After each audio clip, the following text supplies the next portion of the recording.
Hello viewers, welcome to my channel মৌয়ের সাথে রান্নাবান্না। আশা করি সকলে ভালো আছেন। খুব সহজে বানাতে পারেন দারুণ স্বাদের এই নিরামিষ পদ পুর ভরা ছানার বড়া দিয়ে ডালনা। ভাত, রুটি, পোলাও দিয়ে খেতে খুব ভালো লাগে। সকল দর্শক বন্ধুদের কাছে অনুরোধ, আজকের রেসিপিটি ভালো লাগলে একটি করে লাইক দিয়ে দেবেন। আর যারা নতুন এসেছেন আমাদের চ্যানেলটি সাবস্ক্রাইব করে নিয়ে বেল নোটিফিকেশানটা অন করে নেবেন।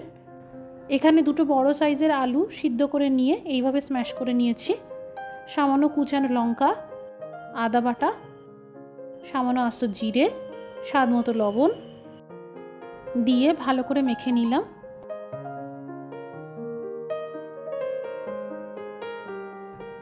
গ্রেট করা গাজর দিয়ে দিলাম। একটা ছোট সাইজের গাজরের ব্যবহার করা হয়েছে, আপনারা চাইলে এই গাজরটা বাদ দিতে পারেন। ভালো করে আবারও মেখে নিলাম। এবার এখানে নিয়েছি 200 থেকে 250 গ্রাম মতন পনির। আপনারা বাড়িতে ছানা তৈরি করেও বানাতে পারেন। আমি সময় সাশ্রয় করার জন্য রেডিমেড পনির দিয়েই করছি। ভালো করে স্ম্যাশ করে নিলাম। এবার 2 টেবিল চামচ ময়দা দিলাম। এখানে ময়দা শুধুমাত্র বাইন্ডিংয়ের জন্যই নেওয়া হয়েছে, তাই বাইন্ডিংয়ের জন্য যতটুকু দরকার সেই বুঝেই দিতে হবে। ময়দার সাথে স্ম্যাশ করা পনির ভালো করে মেখে নিলাম। এবার বড়াগুলো বানিয়ে নেব। এইভাবে গোল করে নিয়ে হাত দিয়ে চারটা মতন করে নিলাম আর আলুর পুর ভরে দিলাম। আর ভালো করে মুড়িয়ে বন্ধ করে দিয়ে আবারও একটু হালকা প্রেস করে এইভাবে চারটা মতন মানে টিক্কির মতন শেপ দিতে হবে।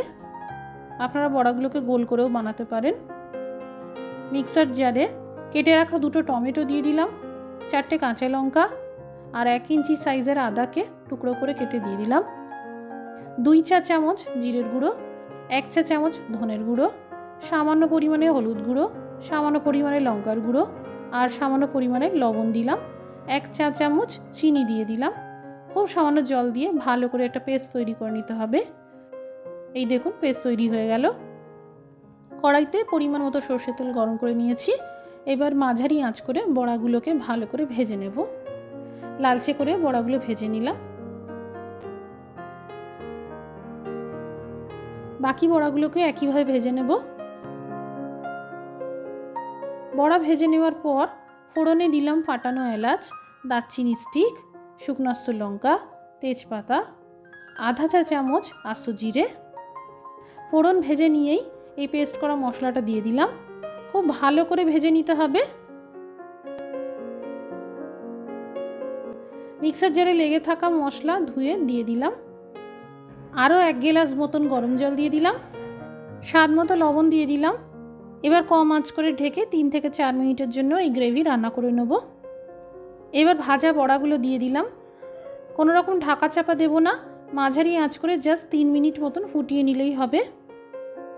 এই রান্নায় আমি আলুর ব্যবহার শুধুমাত্র পুর ভরার জন্যই ব্যবহার করেছি। ঢাকা চাপা দিয়ে রান্না করবেন না, না হলে বড়াগুলো অনেক বেশি নরম হয়ে যাবে আর ভেঙে যেতে পারে। 3 মিনিট মতন ফোটানোর পর গ্রেভি সামান্য ঘন হয়ে এসেছে।